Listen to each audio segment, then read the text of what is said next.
Hey everyone.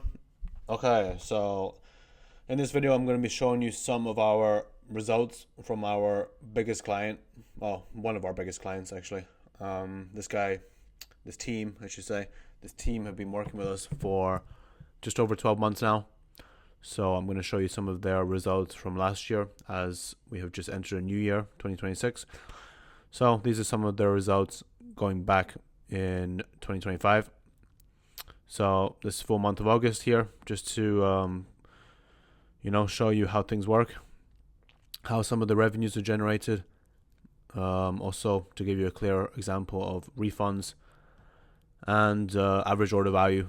The transactions versus the total revenue. So you'll see here two numbers: total transactions and successful transactions.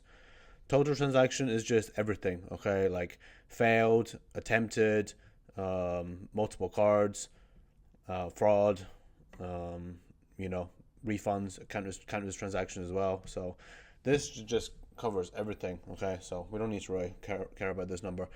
This is the real number, okay? Successful transactions versus total revenue, okay? So you guys can do the calculation yourself. I'm not going to do it for you, but yeah, you can see. You can work out the average order value. Just divide this by this, and you can see for this month 7,700 refund in dollars. So very low refund amount, but this is a very good month. 400k gross. This is not net profit, guys. This is gross. Top of the line. Top of the line. Okay. July. Let's see how they were doing. Okay. 532k, and surprisingly, less less than half transaction this month. So most likely they were running heavier discounts in August, and then in the month prior, July, the discounts were either stopped or massively reduced, which increased the average order value. So less orders and more money made. So let's go back to July, June. Okay, June, slow month. You can see still a lot of money, but nothing like 200 and 500k. So June is a peak month for holidays, okay? Wall Street, banks, even retail traders take some time off. Schools, universities, classic summer holidays in the West, okay? So we see, May, June, July can be a little bit slow, but June is really the peak of everything being the slowest. So you can see it reflected here. But overall, still not bad, for a slow month. Okay, let's go May. Okay, so a little bit up on May. You can see here 320k, 3,000 transactions as well. Refunds a little bit high this month. Refunds really just depends on a lot of things. The strategies that you're doing. So refunds can go up and down, but it's never a large amount. Okay, it's never over 1%.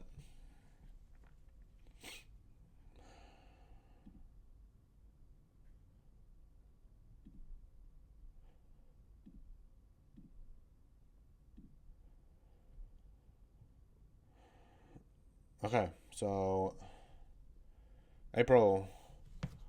April we see 400k, and refunds is about 5% here. So yeah, quite high actually, refunds. Uh, Actually, chargebacks should be below 1%. I mean, that's what I meant to say. Yeah, chargebacks should be 1%. Refunds can be up to, it really depends, honestly. Chargebacks is something that you don't have much control over. This is when a customer calls the bank and just gets the money back. But refunds, is really, you can put this up to like 5%, 10% if you really wanted to make people happy. But this really depends on like how many complaints you're getting, if users are getting screwed, you know, and you want to protect reputation. Okay, so this can go up and down. Just depends on the strategy employed by the company. Okay, let's do March and then we'll finish there. March, very similar month. Actually, higher refunds here. You know, creeping up 6-7%.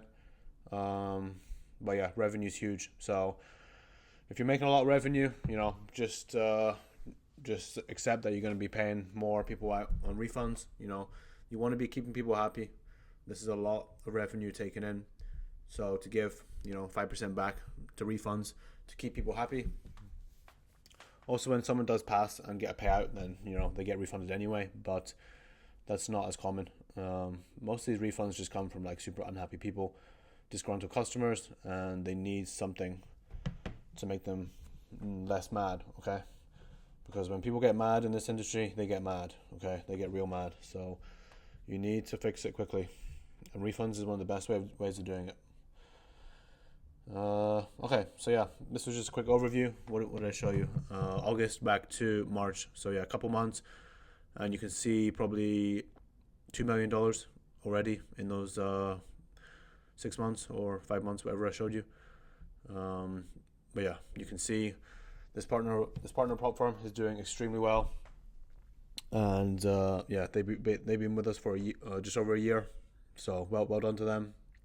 They've been using our technology, our front end, our back end, our risk management. We even helped them build the support system as well. You know, prop trading is not for anyone, really. The prop trading business is not for anyone. You have to have a brain, okay? You have to be switched on. You got to be smart, okay? If you want to make 400K a month, okay, it's not easy, right? But it can be done, okay?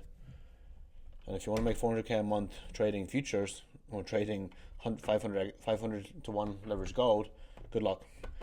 That's never going to happen, okay?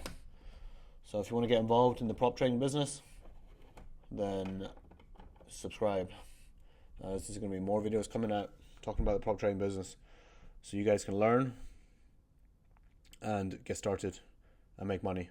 Because the more money you make, the more money we make. Okay, this is why we're doing it.